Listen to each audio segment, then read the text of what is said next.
ವಯನಾಡಿನಲ್ಲಿ ಕ್ಷಣ ಕ್ಷಣಕ್ಕೂ ಏರ್ತಾ ಇದೆ ಸಾವಿನ ಸಂಖ್ಯೆ. ಮೃತರ ಸಂಖ್ಯೆ 318ಕ್ಕೆ ಏರಿಕೆ. ನಾಪತ್ತೆಯಾದವರಿಗಾಗಿ ರೋಚಕ ಕಾರ್ಯಾಚರಣೆ. ಗುಡ್ಡ ಕುಸಿತದ ಒಂದೊಂದು ಕಥೆಗಳು ಭಯಾನಕ. ಸೇತುವೆ ದಾಟುವಾಗ ಕೊಚ್ಚಿ ಹೋದ ಕೂಲಿ ಕೆಲಸಗಾರ. 30 ಜನರನ್ನ ರಕ್ಷಣೆ ಮಾಡಿದ ಧೀರ.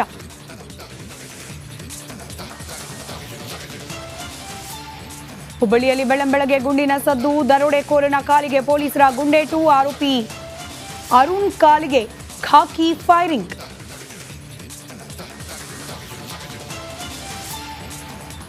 ಚಿಕ್ಕಮಗಳೂರಿನಲ್ಲಿ ನಿಲ್ಲದ ಮಳೆಯ ಅವಾಂತರ. ಕೊಪ್ಪ ತಾಲೂಕಿನಲ್ಲಿ ಭಾರಿ ಪ್ರಮಾಣದ ಭೂಕುಸಿತ. ಅಡಿಕೆ ತೋಟ ನಾಶ. ಸ್ಥಳೀಯರ ಆಕ್ರೋಶ.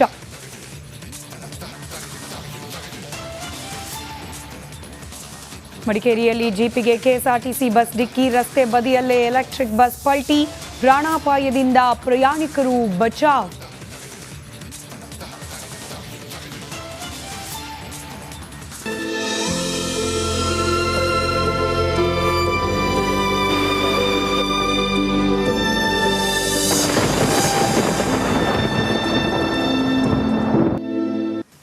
ನಮಸ್ಕಾರ, ನೀವು ನೋಡ್ತಾ ಇದ್ದೀರಾ ರಿಪಬ್ಲಿಕ್ ಕನ್ನಡ. ನಾನು ಸ್ಮಿತಾ ರಂಗನಾಥ್. ಪ್ರಕೃತಿಯ ಮುನಿಸಿಗೆ ದೇವರ ನಾಡು ಕೇರಳ ಅಕ್ಷರಶಃ ಸ್ಮಶಾನ ಮೌನಕ್ಕೆ ಜಾರಿದೆ.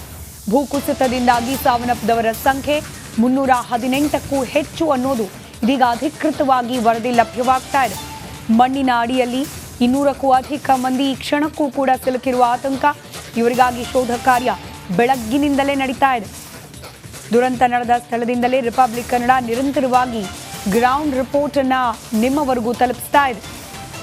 ನಮ್ಮ 3 ಪ್ರತಿನಿಧಿಗಳು ವಿನೋದ್, ರಂಜಿತ್, ನಾಗೇಂದ್ರ ಬಾಬು ಹಾಗೆ 3 ವಿಡಿಯೋ ಜರ್ನಲಿಸ್ಟ್ ಸತತವಾಗಿ ವಯನಾಡಿನಲ್ಲಿ ದುರಂತ ಸಂಭವಿಸಿದ ಪ್ರಮುಖ ಸ್ಥಳಗಳಿಂದ ಅಲ್ಲಿನ ವಾಸ್ತವ ಪರಿಸ್ಥಿತಿ ಹಾಗೆ ರಕ್ಷಣಾ ಕಾರ್ಯಾಚರಣೆ ಯಾವ ರೀತಿ ನಡೀತಾ ಇದೆ, ಕನ್ನಡಿಗರ ಸ್ಥಿತಿಗತಿ ಏನಿದೆ, ಇದೆಲ್ಲದರ ಸಮಗ್ರ ಮಾಹಿತಿಯನ್ನ ನೀಡ್ತಿದ್ದಾರೆ.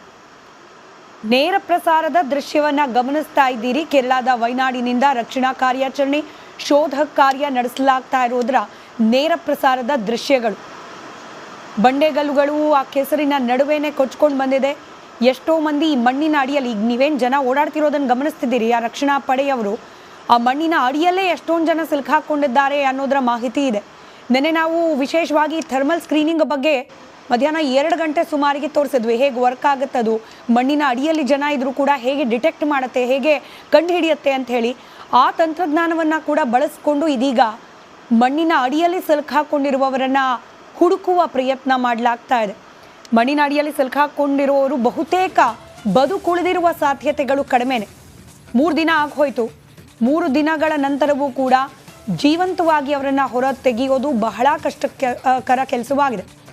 ದೃಶ್ಯದಲ್ಲಿ ಗಮನಿಸ್ತಾ ಇದ್ದೀರಿ, JCB ಇತ್ಯಾದಿ ಯಂತ್ರಗಳನ್ನು ಬಳಸಿಕೊಂಡು ಮಣ್ಣಿನ ಅಡಿ ಸಿಲುಕಿರುವವರನ್ನ ಹುಡುಕುವ ಪ್ರಯತ್ನ ಮಾಡಲಾಗ್ತಾ ಇದೆ. ಒಂದೇ ಒಂದು ಪ್ರಕೃತಿಯ ವಿಕೋಪ ಇಡೀ ಊರಿನ ಚಿತ್ರಣವನ್ನು ಯಾವ ರೀತಿಯಾಗಿ ಬದಲಾಯಿಸಿದೆ ಅನ್ನೋದನ್ನು ಈ ದೃಶ್ಯಗಳಲ್ಲಿ ಗಮನಿಸ್ತಾ ಇದ್ದೀರಿ. ಇನ್ನು ವಯನಾಡಿನ ಈ ಭಾಗ ಏನಿದೆ, ಇಲ್ಲಿ ಸರಿಸುಮಾರು 300 ಮನೆಗಳಿತ್ತಂತೆ. ಈಗ ಉಳಿದಿರೋದು ಕೇವಲ 30 ಮನೆ. ಅಂದರೆ ನೀವೇನು ಆ ಬಂಡೆಗಲ್ಗಳು ಬಂದು ನಿಂತಿರೋದು ನೋಡ್ತಿದ್ದೀರಿ, ಜನ ಓಡಾಡ್ತಿರೋದು ನೋಡ್ತಿದ್ದೀರಿ, ಅದೆಲ್ಲವೂ ಕೂಡ ಗ್ರಾಮದ ಮನೆಗಳಿದ್ದ ಜಾಗ, ರಸ್ತೆ ಇದ್ದ ಜಾಗ. ಆದರೆ ಈಗ ಕಂಪ್ಲೀಟ್ ಆಗಿ ಕೆಸರು ಗದ್ದೆಯಾಗಿ ಹೋಗಿದೆ.